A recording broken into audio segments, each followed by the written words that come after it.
Welcome to the Rational Review. Today I got a video from a homestead journey talking about rent increases, people exposing how much it's going up. Make sure to like and subscribe on your way in. Let's go. So rent has continued to reach record highs here in the US, and people are posting how much they are paying for rent online. They're posting about their rent increases. And recently I did a video that showed people posting how much their paychecks are. And I thought, you know what, let me go ahead and find some videos of people talking about how much their rent is so that you can see basically all across the country how crazy rent is, and maybe you could determine if rent is actually not so bad in your area or not. But definitely some of these rent increases that You can see if it's not too bad in your area. Are you insane? We live in the United States. All rent prices are just insane. I'm seeing and the amount that people are paying, I don't know how they're doing it because it is so expensive. I got my lease renewal today sent to my email, and the numbers that were presented to me made my jaw fall to the ground. And not many things make my jaw fall to the ground quite like this. I live in Channelside, I live in Tampa, I live in a 2-bedroom apartment. So if I want to sign another 12-month long lease, which is the lease term I'm currently on, they are going to raise my rent over $1,000. Now, this is where I want to make sure everyone's sitting down for this number. If I want to go month to month, the rent will be $11,438. Hell no. That is insane. So even if, so that's the monthly rate, but even if she took the 1-year lease rate, it wouldn't be much less than that per month. So you're telling me that most likely you are already paying $9,000 to $10,000 a month for your apartment or wherever, and now you're complaining about $1,000 increase. I mean, I get it. It sucks, but who in their right mind is paying $9,000 to $10,000 a month to rent something? That's just insane. Rent in Dallas is getting out of hand. I've never seen anything like this. I live in Uptown, and I've only lived in my apartment for less than a year now, but my 60-day period is coming up where I need to give notice or re-sign.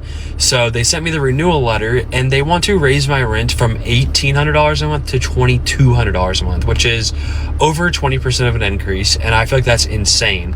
Of the 5 or 6 apartments I've lived at in Dallas before, they've really never raised it more than like $100 usually, and the most I think was $200, and I got them to meet me in the middle for about $100 of an increase, which is way less on a percentage basis.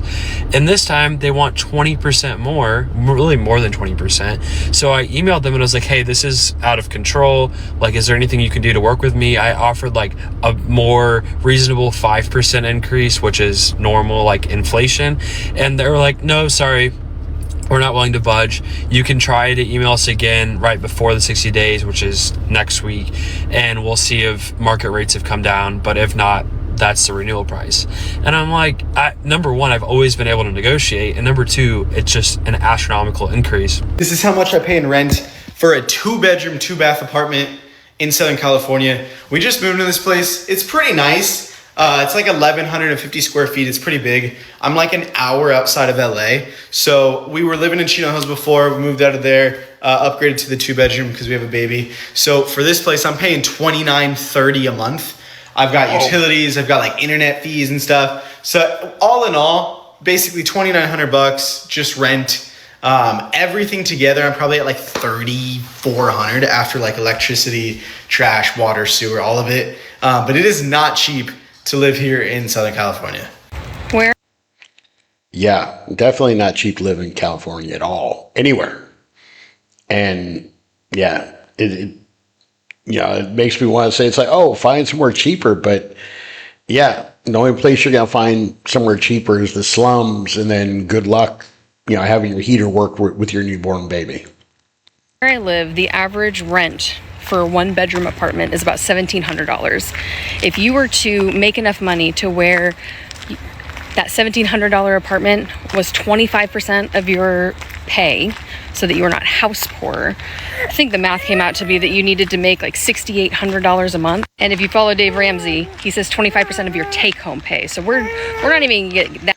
Yeah, 25% of your take-home pay to make it easy, because it's actually the 30-50-20 rule, where you're only supposed to be spending 30% of your gross wage on your rent or mortgage, on all of your utilities, and on your renter's insurance or homeowner's insurance. 30% of your gross wage is supposed to pay for all of that. And because that's what all financial institutions will tell you for budgeting. That's the budgeting rule. They'll all tell you. It's crazy. Not nitty-gritty about it, but $6,800 a month works out to be $42 an hour. So for a single person to afford to live in a one-bedroom apartment, Yep. where I live, and no, it is not in the city of Seattle, you would need to be making $42 an hour to be able to afford that rent comfortably. So see, this is where we need to change the rules. We need to change how minimum wage is determined. So you should be able to work a regular 40-hour a week job at minimum wage and still be able to afford a one-bedroom apartment. I would even argue you should be able to do it within that 30% of your gross wage, just to make it safe. But if we tied minimum wage to the average cost of a one-bedroom apartment per county, so anybody working 40 hours in that county, they'd be able to at least afford a one-bedroom apartment. And then that will adjust everybody else's wages as well. And it's simple. If housing price goes up, wages go up. It's just that simple.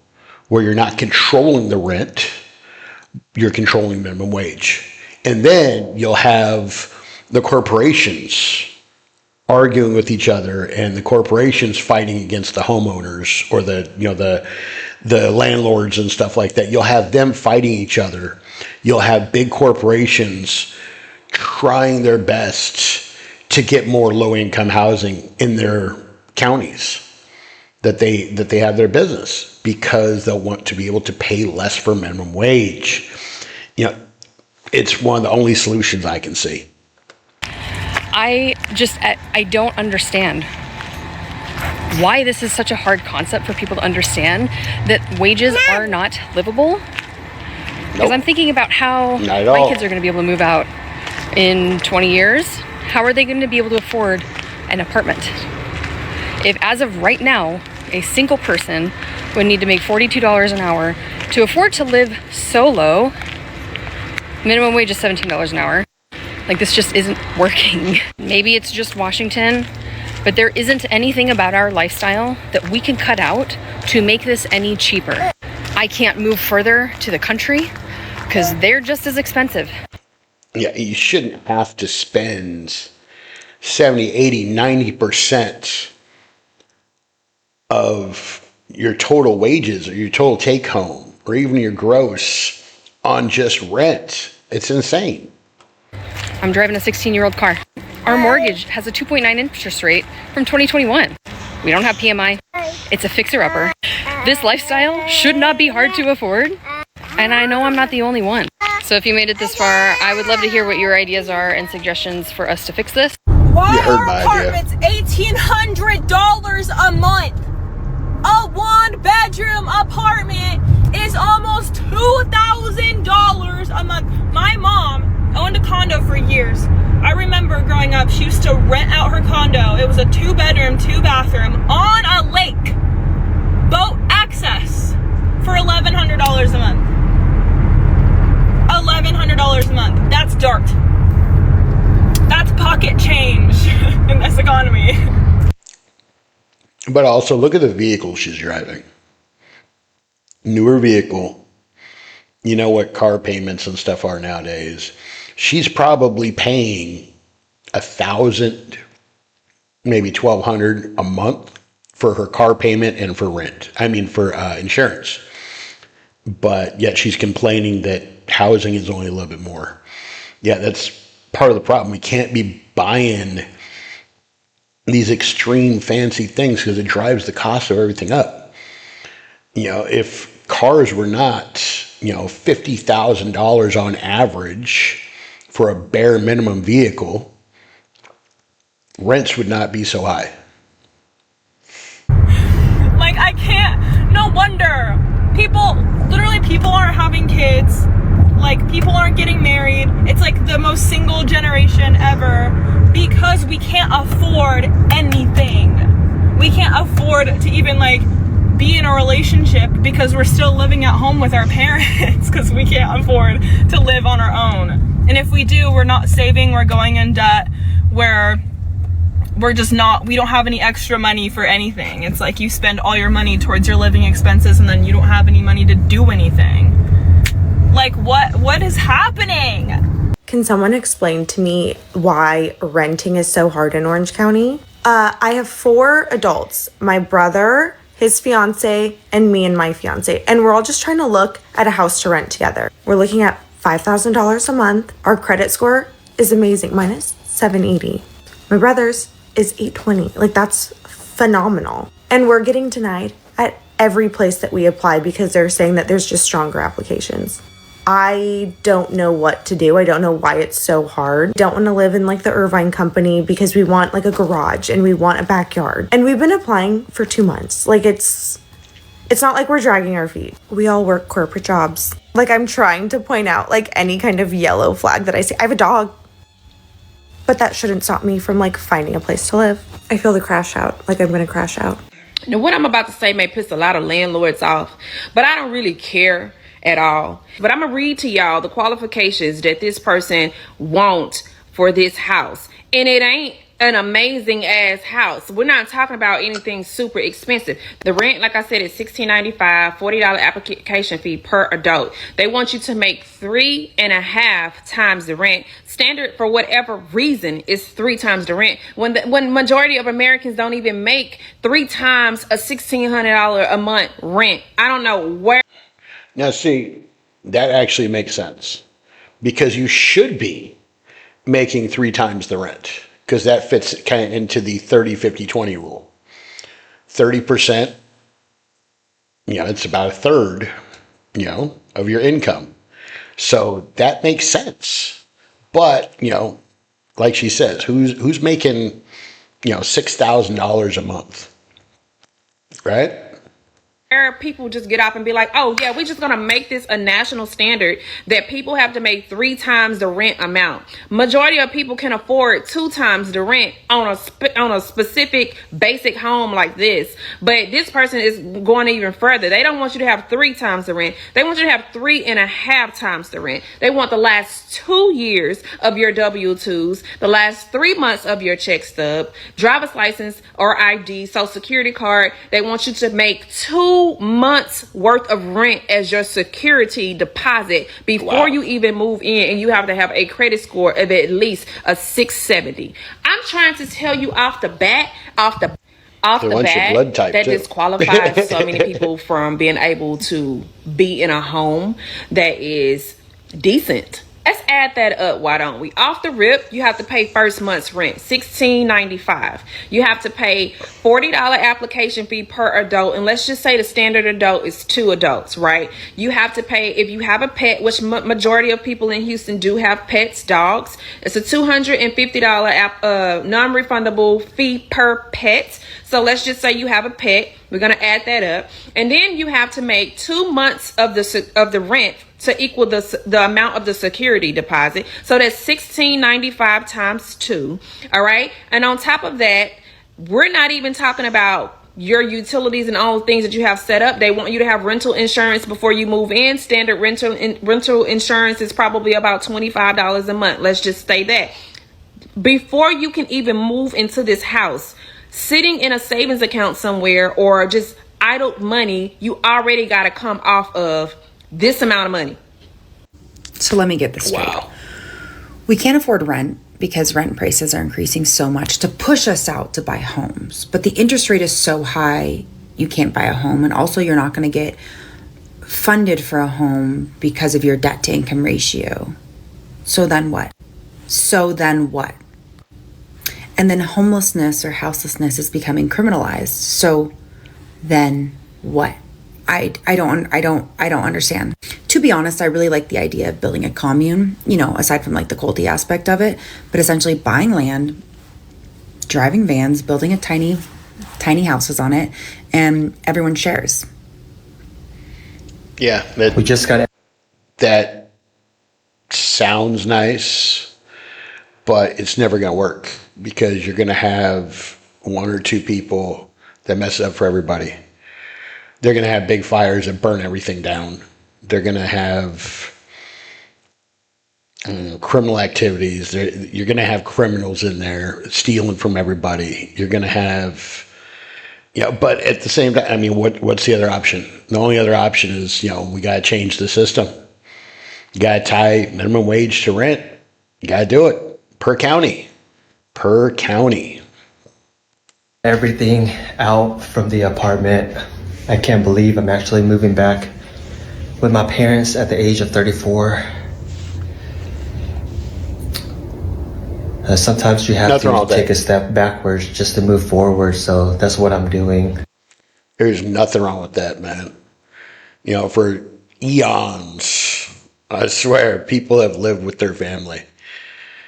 Even people get married and stuff, you'd live with your family, you'd build a little hut next to the other people's little hut, or you'd build a little, house on the same land, It's just, it looks different now because we can't build a lot of extra homes next to our parents' homes and stuff anymore.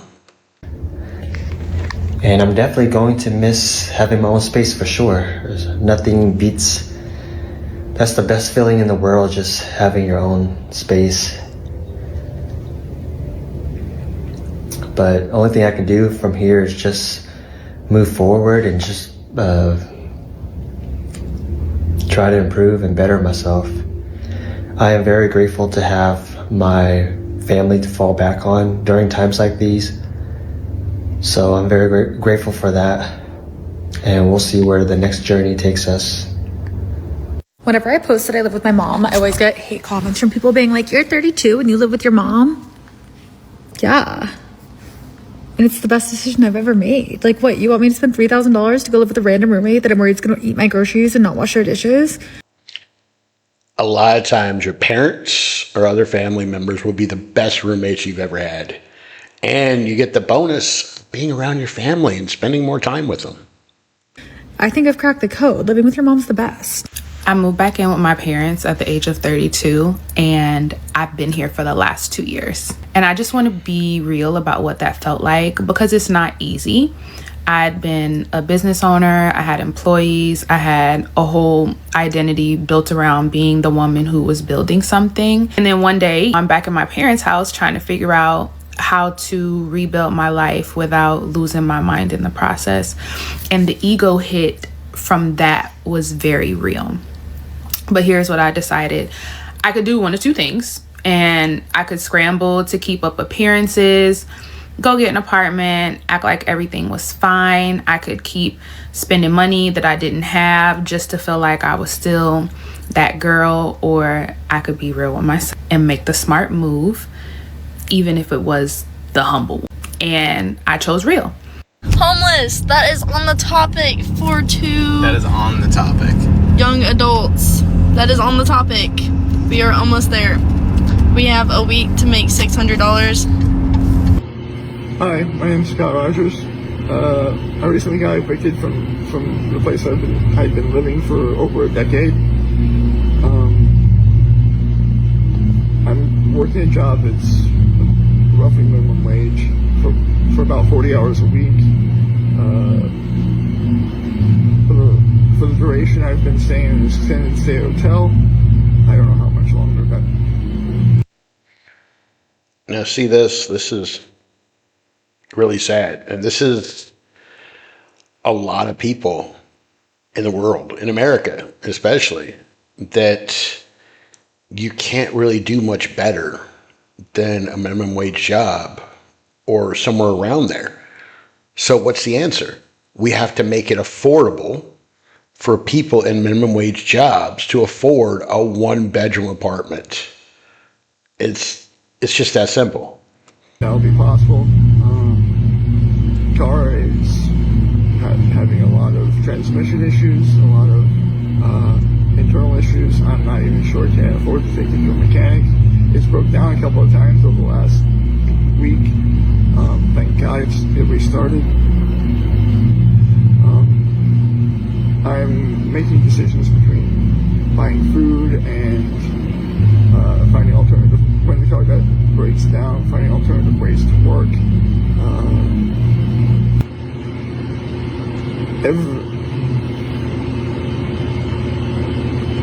Every time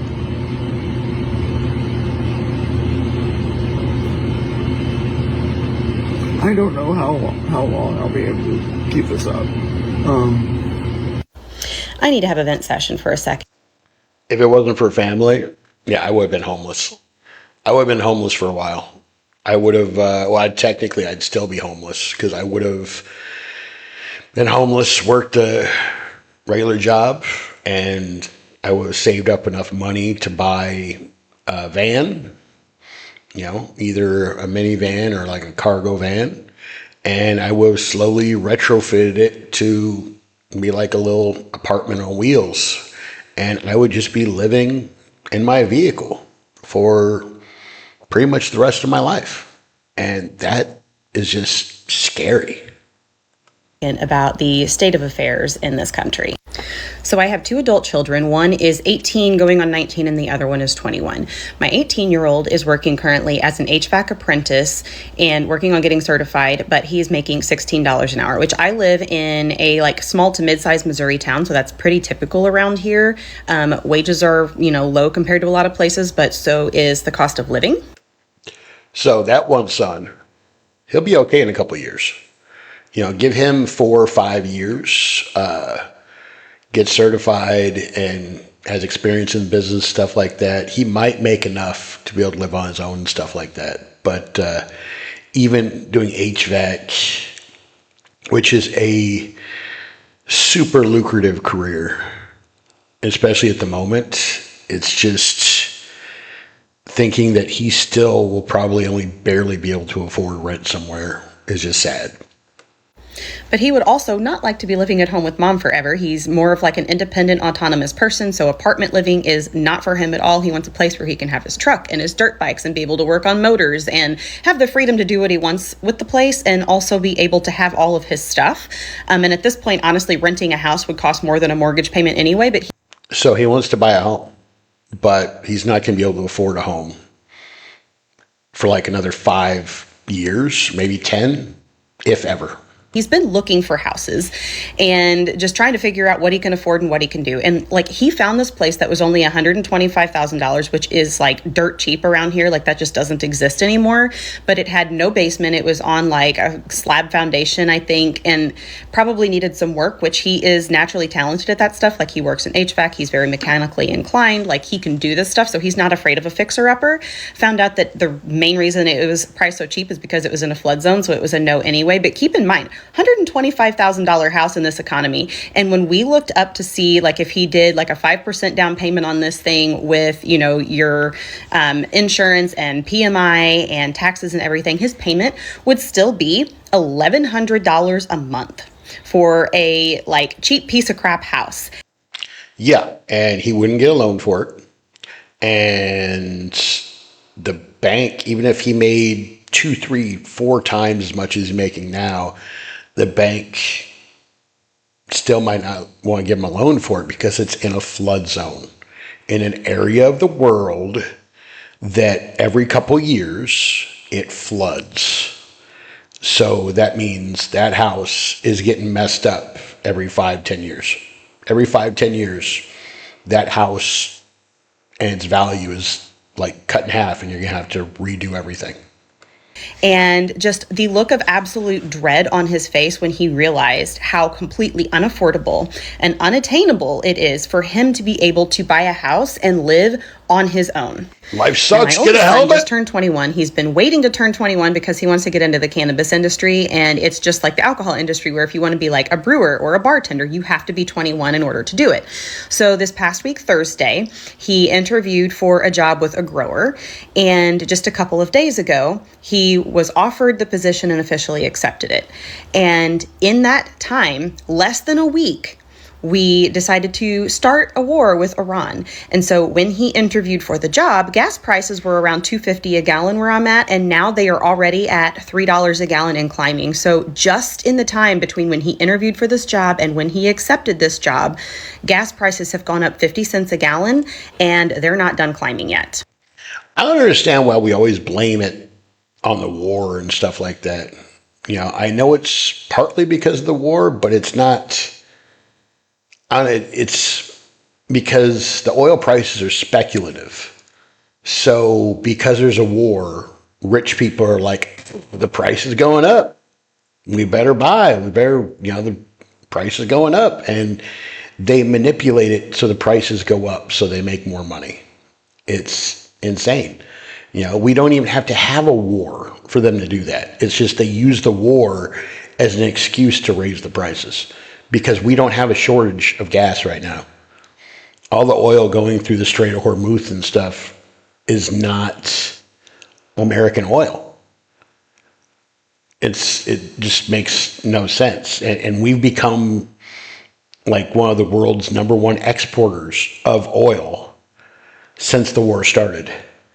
So I'd even blame that more for the price going up. And this is an issue because this job, there's a lot of dispensaries here in town where if he had, ended up there, he'd probably be a little bit better off. But this was the job opening that was available at the time for him to get into the industry. And it is a farm, which is 30 miles up the interstate from where we live. So now he is going to be driving one way to work 30 miles at a time when gas prices are going through the roof, because we decided it was a good idea to start a completely unwarranted, unjustified, and unnecessary war with Iran. The only good part for that is no traffic. They probably got like no traffic for him driving to work. Now, if you're in California and you say 30 miles to get to work, that changes things. So 30 miles where she lives, yeah, the gas prices suck still, and it's hard. But half an hour, no, sorry, not half hour, 30 miles, it might take half an hour, maybe 20, 25 minutes to get there. Where if you're in California somewhere, that 30-mile drive will end up being an hour and a half to 2 hours. And I'm now sitting here thinking about my own situation, where my own currently hourly wage is, and considering if I was their age, if I was just starting out. So thinking about buying the same house that I live in right now at its current value, at current interest rates, with the same percent down payment that I paid for this house back in 2017.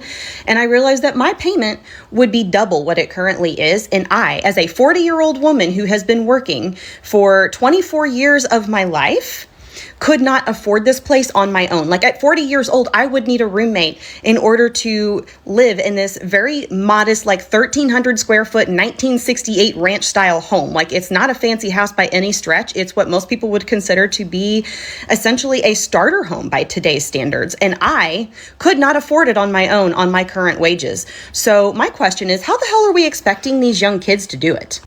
Like for someone to start out, even in my area, in like rural Missouri, they would have to make $30 an hour in order to be earning a living wage, in order to live on their own and support themselves without the help of a spouse or a roommate, just for a single person to live and make it on their own, to be able to afford a vehicle payment, vehicle insurance, a mortgage or rent payment, and all of the utilities and groceries and cell phone bills and stuff that go along with just living your life. That's no fun stuff.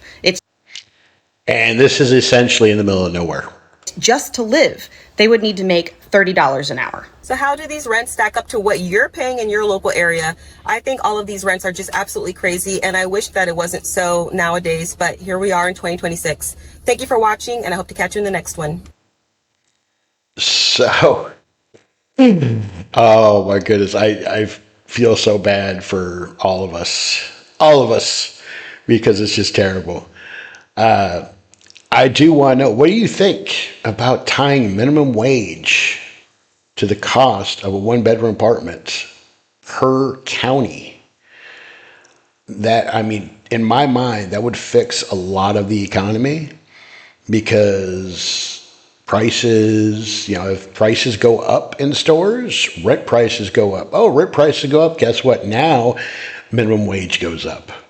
And it would go up, maybe not exactly the same way for people that get paid more than minimum wage, but it would still have a higher tier.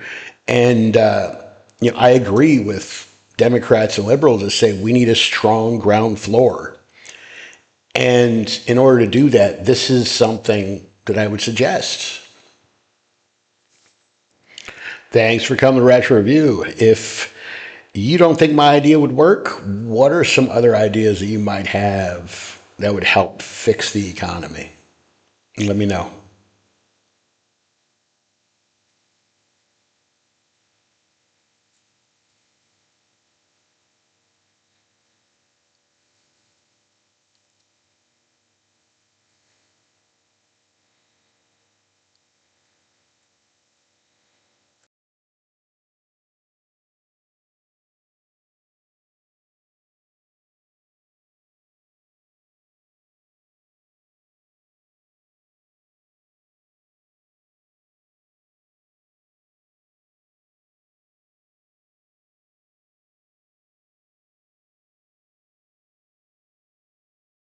The